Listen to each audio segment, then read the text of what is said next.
Bon, alors quand Dominique Patron m'a proposé ce sujet, j'ai d'abord pas bien compris ce qu'il voulait. Et puis j'ai réfléchi, je me suis dit, tiens, c'est vrai qu'on a quand même un projet architectural important, à échéance de 5-6 ans maintenant. On y a réfléchi, non seulement on y a réfléchi, mais on a déjà les plans, on a fait les avant-projets et tout, on va y revenir.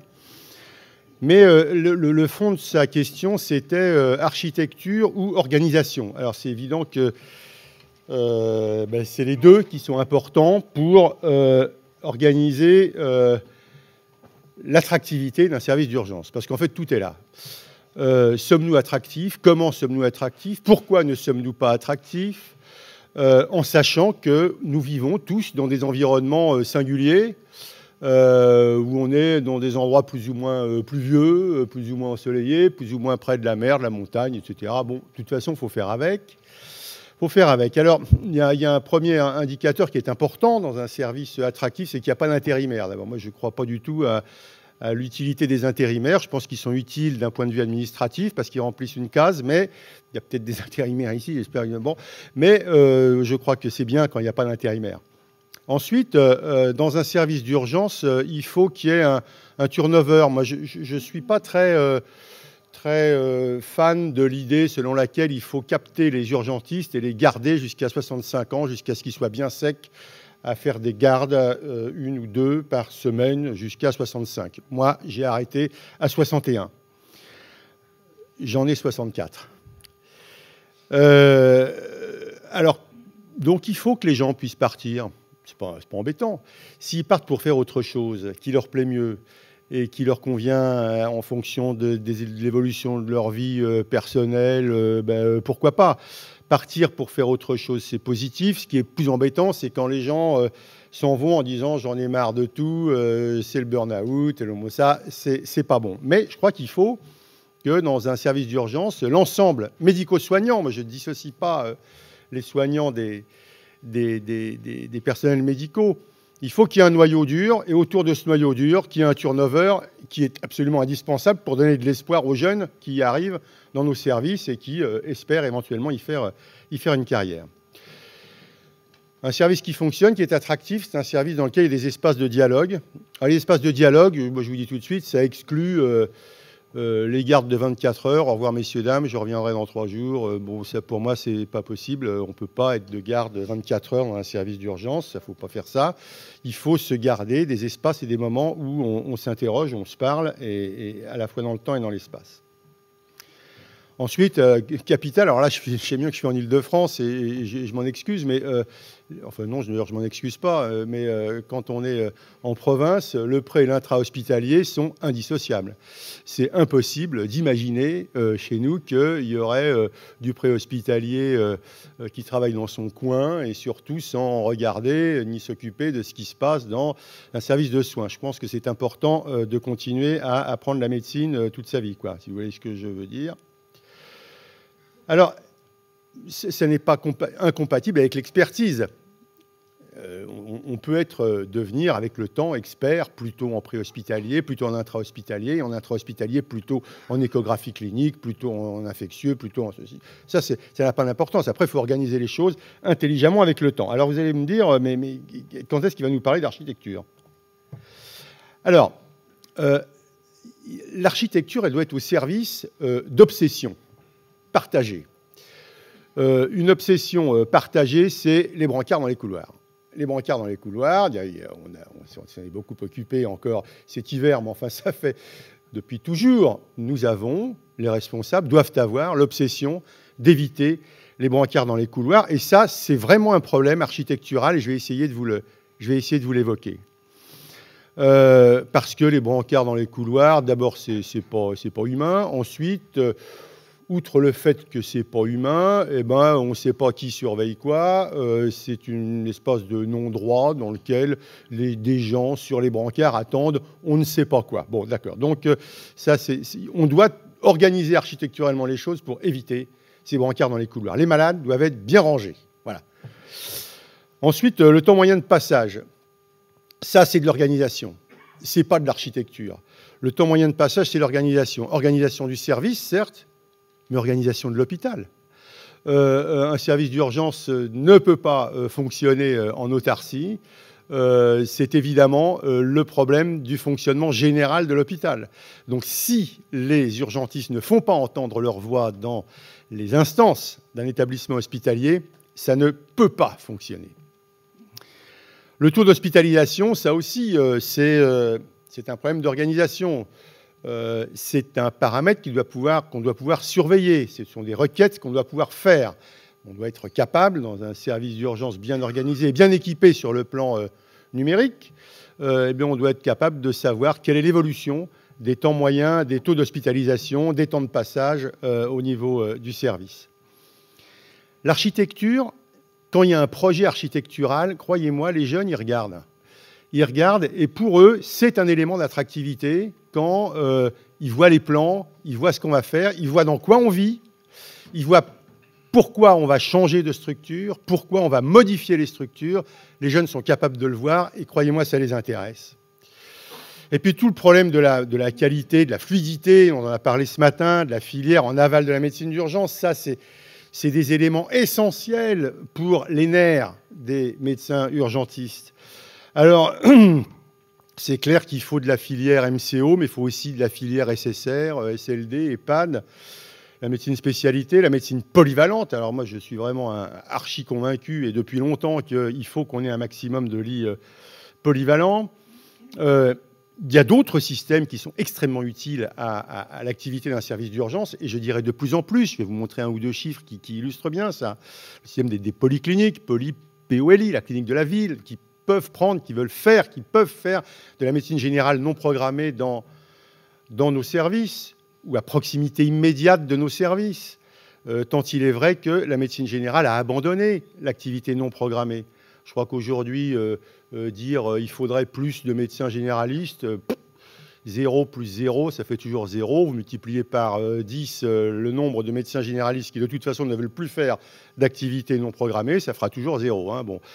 Je précise qu'on est dans une région où il y a 0 problème de démographie médicale. Désolé, mais c'est pourtant la vérité. Et pourtant, on a les mêmes problèmes que vous en termes de fréquentation des urgences. Bon, alors, il y a une littérature infinie sur oui, mais les urgences, qu'est-ce que c'est? Parce qu'il y a aussi l'acute care, et puis c'est quoi un hospitaliste? Ça sert à quoi? Les gériatres, est-ce qu'ils peuvent être utiles? Oui, tout ça est utile, c'est des réflexions utiles, mais bon, il n'y a pas une solution archi connue. Bref, l'organisation, c'est quand même un point capital dans le bien vivre un service d'urgence. Et j'ai pas parlé parce qu'on en a parlé un petit peu ce matin, la recherche de lits. Nous, on ne cherche plus de lits. Hein. Il y a un ordonnancement qui est là, qui s'en occupe, et voilà, c'est fini la recherche de lits. Donc il y a moins de dépression chronique. Alors on a une petite histoire par rapport à l'architecture. Moi, j'ai intégré les urgences à Nantes en 1984, donc ça fait quand même quelques années.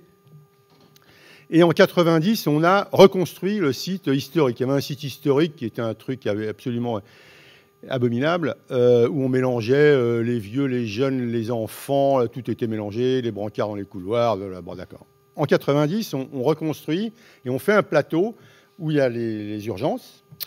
Alors là, on a carrément triplé les surfaces. Donc, en 1990, disparition brutale des brancards dans les couloirs.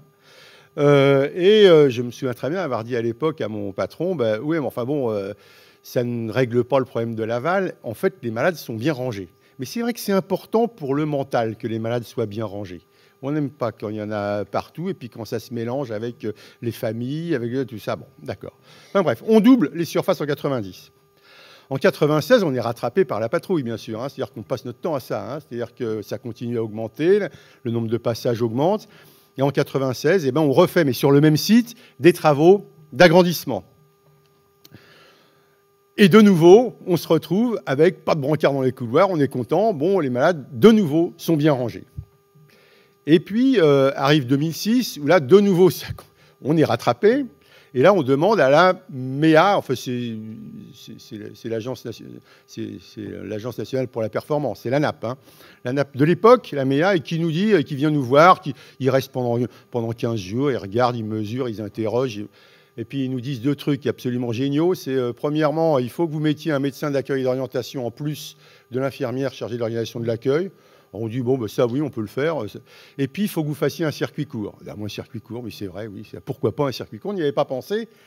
Et on n'y avait pas pensé parce que jusque dans ces années 2000, on n'avait pas énormément d'activités généralistes, entre guillemets, de demandes de soins non programmées, mais qui n'étaient pas de l'urgence. Et puis, ça devenait de plus en plus important. Et on s'est dit, au fait, pourquoi est-ce qu'on met tout le monde sur un brancard? Quand il arrive, tous les malades, on les mettait sur des brancards. Et en fait, c'était idiot, parce qu'il y a des tas de gens qui peuvent être assis, y compris dans des fauteuils assez confortables, et un patient assis tient moins de place qu'un patient sur un brancard, et il supprime même l'existence d'un brancard en étant gentiment assis. Bon, et donc on dit, ah ben oui, d'accord, tiens, on va refaire des travaux à l'intérieur du truc pour définir notre troisième filière. Une filière médecine, une filière traumato, et on va faire une filière debout. Une filière debout. Alors là, évidemment, là, c'est l'administration, hein, c'est le public. Hein, donc, on a mis quand même 7 ans hein, pour faire ça. C'est-à-dire qu'on a commencé les travaux en 2011 et en 2013, ça y est, on a pu s'agrandir de nouveau et créer cette troisième filière. Cette troisième filière debout, et puis la ZAD. Alors la ZAD, c'est pas du tout ce que vous croyez. La ZAD, c'est la zone d'attente départ. Vous savez, dans un service d'urgence, on passe beaucoup de temps à attendre. Alors on attend un avis, on attend la famille qui doit venir vous chercher, on attend de pouvoir monter dans un service, on attend le scanner, on attend. Bon, on attend. Et puis jusqu'à présent, jusqu'à la création de cette zone d'attente départ, eh ben, quand un malade avait été vu, puis on attendait ceci ou cela, ben, on le mettait dans le couloir en attendant. Et là, on a défini une zone spécifique avec une infirmière, une aide-soignante, où on peut mettre les patients qui attendent. Voilà. On peut attendre de débourrer aussi, on peut attendre... voilà, on peut attendre enfin, on est sage en général. Quand on attend dans la zone d'attente de départ, on est assez sage. Donc, d'un côté, moins de brancards grâce à la filière debout, et de l'autre côté, moins de brancards grâce à la zone d'attente de départ, où on range les patients avec un encadrement soignant. Donc ça, c'est génial. Alors je vais vous montrer, alors ça c'était 2013, et alors 2014-2015, le bonheur absolu, tout le monde est détendu, il n'y a plus jamais de brancard dans les couloirs, bah oui, seulement voilà. Seulement voilà. Moi, il ne faut pas me raconter d'histoire. Je sais que la fréquentation des services d'urgence va continuer d'augmenter, en tout cas, l'augmentation, elle est linéaire, et là j'ai fait partir de 2014, mais depuis 1990, l'augmentation, elle est linéaire. Il y a peut-être des endroits où elle a même été plus que linéaire et un peu exponentielle. Bon, mais nous, c'est une augmentation linéaire. On sait parfaitement que, ben voilà, on est aujourd'hui à 80 000 passages par an, et on sait très bien qu'en 2023, ben, on sera à 95 000, et donc, on a dimensionné le service des urgences qu'on aura en 2024 à 100 000 passages annuels adultes. Hein, j'entends. Alors, ce qui est intéressant, ce que je voulais vous montrer, c'est qu'on a aujourd'hui, en ce moment-là, on est à... Non, pardon, 2017 par rapport à 2016, plus 3% d'augmentation, ce qui est assez raisonnable par rapport à la moyenne nationale. Mais quand on regarde d'un peu plus près, le circuit debout, c'est lui qui tire la croissance des patients. C'est plus 5%. Et ça continue. Et ça continue en 2018 par rapport à 2017. Bon, donc... se pose aujourd'hui tout un tas de questions par rapport à qu'est-ce qu'on va faire dans 3, 4, 5 ans pour essayer d'encaisser cette augmentation dont je suis absolument certain qu'elle est inéluctable. Alors, bon, allez, réfléchissons. Qu'est-ce qui a vraiment changé nos pratiques? Qu'est-ce qui est important? Bon, la mixité de l'activité SMUR accueil, je veux dire par là, il n'y a pas de praticiens qui ne font que du SMUR ou que de l'accueil.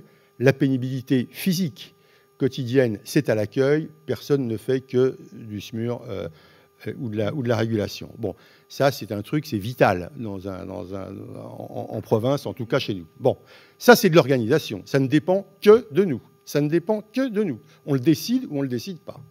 On l'a toujours décidé. Ensuite, la sanctuarisation de la zone de soins. Ça, c'est de l'architecture.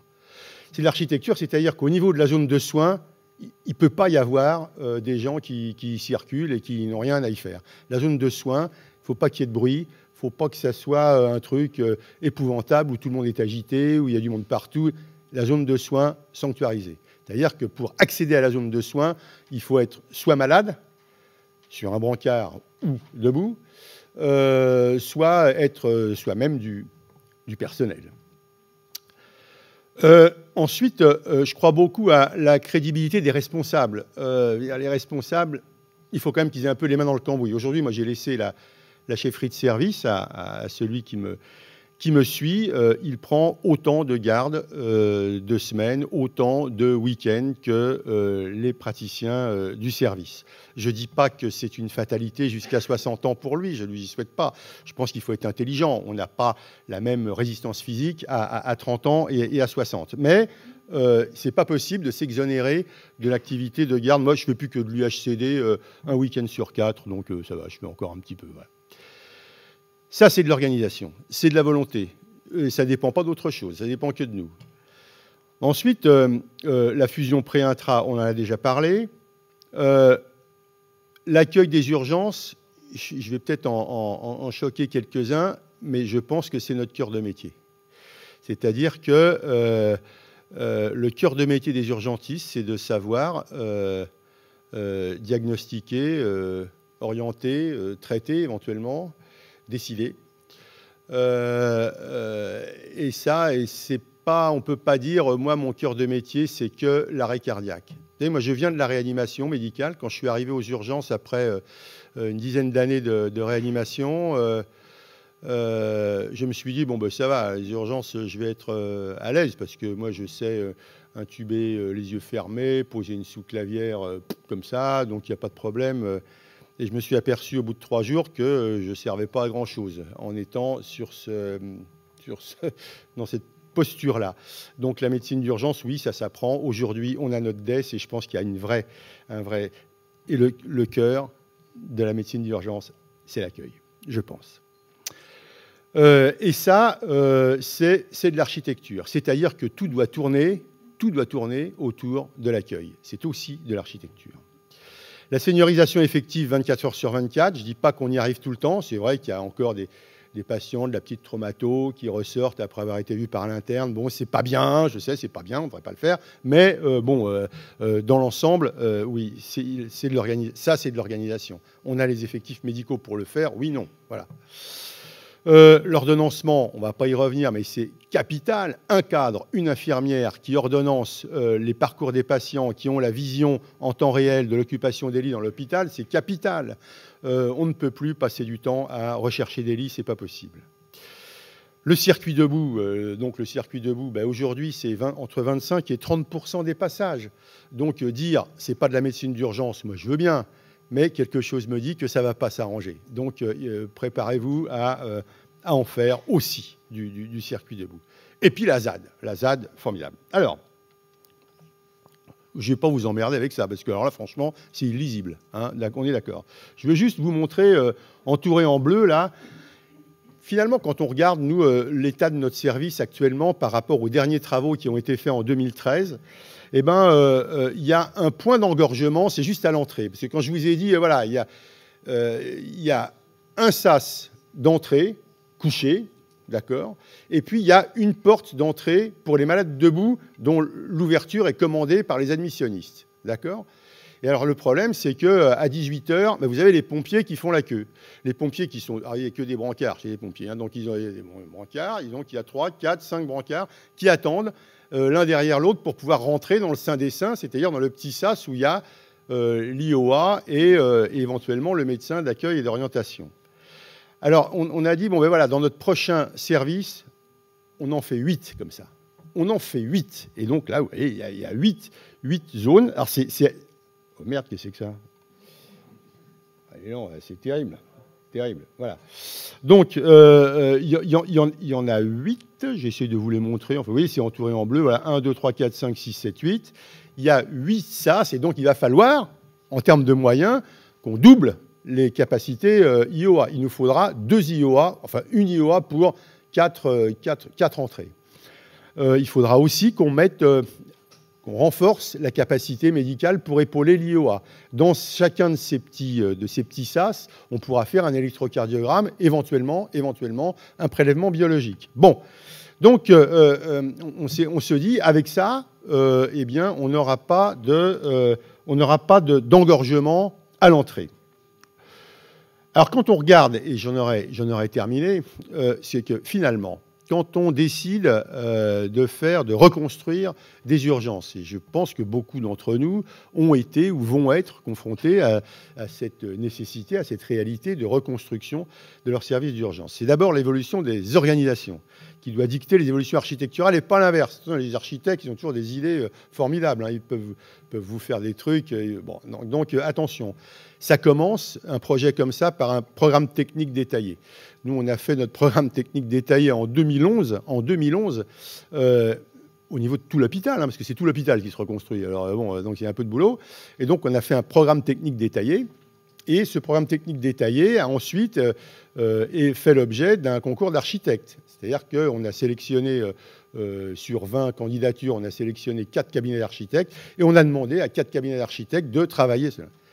Ce qui est important, c'est que le programme technique détaillé, ça ne doit pas sortir ni de l'architecte, ni du chef de service ou du directeur tout seul à réfléchir dans son petit coin à comment on va faire, combien de mètres carrés on va donner, etc., etc. C'est le travail de tout le monde. C'est du boulot, hein. C'est du boulot. Alors, c'est de l'activité non clinique, c'est un peu de soirée, c'est un peu de... Oui, d'accord. Mais on débouche sur quelque chose d'intelligent. Mais alors, vous avez perçu peut-être que 2011, c'était en 2011. Et notre nouveau service d'urgence, ça sera pour 2024, voyez-vous, donc 13 ans plus tard. Évidemment, en 2011, on n'avait pas anticipé ni la ZAD, ni le circuit debout qu'on a vu exister seulement à partir de 2013. Donc il a fallu qu'on change complètement notre vision des choses à la lumière de ce que nous avait apporté la ZAD et le circuit debout.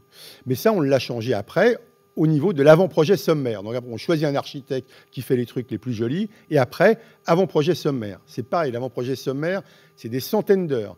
Il faut faire venir les brancardiers aussi. Mais les brancardiers, ils ont des idées quelquefois, alors on n'avait absolument pas pensé, mais c'est utile, hein, c'est important. Bon, donc l'avant-projet sommaire, on a travaillé là-dessus pendant 1 an. Et puis enfin, l'avant-projet définitif. Alors l'avant-projet sommaire, ça s'est terminé. L'avant-projet définitif, il est maintenant terminé et il sera validé au mois de juillet. On aboutit à quoi avec tout ça? Eh ben, on a doublé la zone d'attente de départ. On avait 13 places, on en a 22. On a doublé le circuit debout. On avait 4 petites salles de consultation. On en a demandé et obtenu 8. On a doublé l'UHCD et on a ajouté une UHCD psychiatrique, donc 40 places au lieu de 20. La salle d'accueil des urgences vitales, elle est au cœur de l'accueil, mais elle l'était déjà. Elle l'est déjà dans le service actuel. Par contre, on n'a pas augmenté la capacité de la sauve. Il n'y a pas plus de malades avec détresse vitale aujourd'hui qu'il n'y en avait il y a 5 ans, 10 ans ou 15 ans. Donc on a 4 places à la sauve. Le SAMU-SMUR, alors là maintenant il est collé à l'accueil. C'est-à-dire que là il était à 50 mètres, maintenant il est collé à l'accueil. Et puis on va essayer de faire rentrer la maison médicale de garde, qui sera sur le côté, mais d'essayer de travailler en meilleure intelligence avec les généralistes, puisqu'ils ne veulent pas travailler en non programmé. Peut-être voudront-ils travailler sur le site des urgences, sur une maison médicale de garde intégrée. Il y a des expériences intéressantes en France qui ont été faites et qui semblent fonctionner.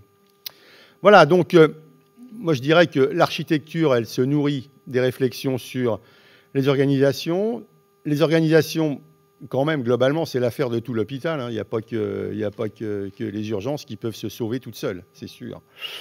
Et l'attractivité, eh ben, finalement, c'est l'indicateur du bon compromis réussi entre organisation et architecture. Je ne vous ai pas vendu le paradis sur Terre. Nous avons aussi des périodes de grandes difficultés. Je ne prétends pas qu'on ait trouvé toujours les solutions, mais aujourd'hui, tous nos postes sont occupés et on ne fait pas appel à l'intérim, pour revenir sur la première diapositive. Voilà, je vous remercie.